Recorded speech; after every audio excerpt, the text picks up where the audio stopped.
kind of some of the differences and similarities between Micah and Osiris?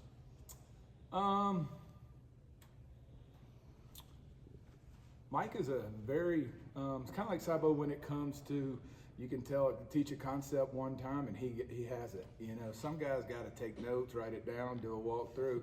Micah kind of just looks at you and go, all right, that, you know, do you got it or not? You know, he's like, oh, I got it. And he goes out there and sure enough, he gets it. So football comes easy to him, like Osiris.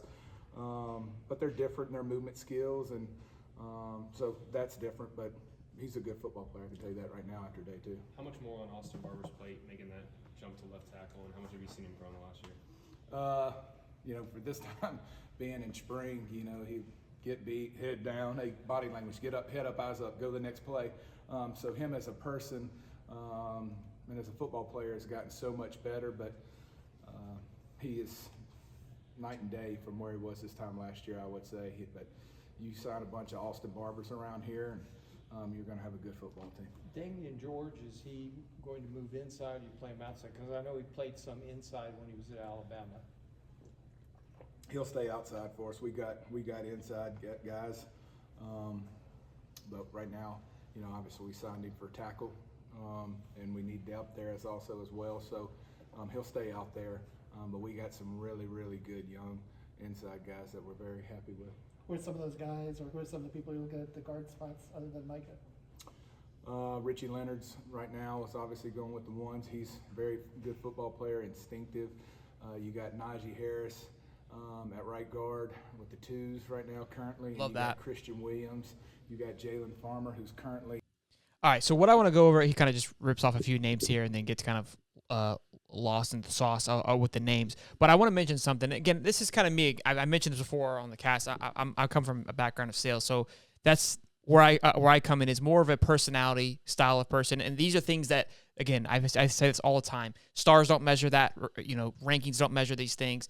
When he's talking about these individuals, and I can see it in his eyes, because it's the same way if you ask me about one of my reps. When you like somebody a lot, you've got a lot of good things to say about them.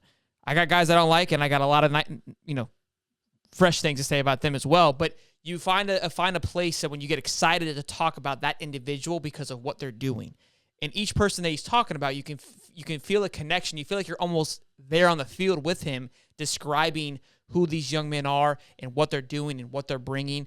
To me, for an O-line coach / offensive coordinator, to have this much, and again, I know he's with them every single day, but to have this much passion in them, and you can feel the same narrative, the same way they talk about each other, right? From one player to another player, how they describe what somebody's doing. You feel it. You feel it coming from the top, right? You feel that energy of like, we're all here, we're one, we're bought in. This guy's great, and it's always pumping up the next guy. When I ask them about themselves, they're all pretty humble and chill about it. But when I ask them about their teammates, their players, my goodness, they could go on forever. And again, you can see why, because just what we saw with Rob Sell, obviously that's the top of the pyramid.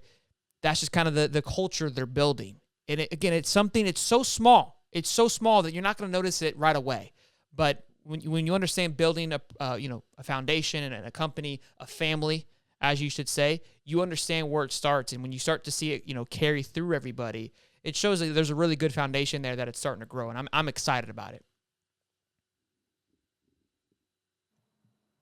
Yeah, when it comes to like team chemistry though, too, man, I've interviewed a lot of these players through Gator Collective, and when I had them on my podcast, Getting Swamp, back in the day, they would talk about how there's more team chemistry, but like you heard, obviously we've seen there was kids kicked off the team during the year, obviously for good reasons, and you could still see that it was kind of lingering there, obviously with the transfer portal and the way that the kids transferred out, but you could kind of see it was still lingering there. But kids were trying, like they were trying to be bought in, and I think a lot of those kids that did transfer tried to buy into everything, and just when you're around a coach for so long that does not preach that, it kind of gets etched in your brain. And I think some of those kids were trying to be on the same pace as Billy Napier, but now you've got a whole completely different roster because of all the transfers out here. And it's really cool to see. Like, it's really cool to see the relationships with the coaches. You know, he talks about Austin Barber's head being down the first year in practice because Love he was that. getting beat. And then now it's like, hey, heads up, completely different approach. You're starting to see these kids come around. A lot of the kids that stayed and didn't go into the portal, they're starting to come around as well.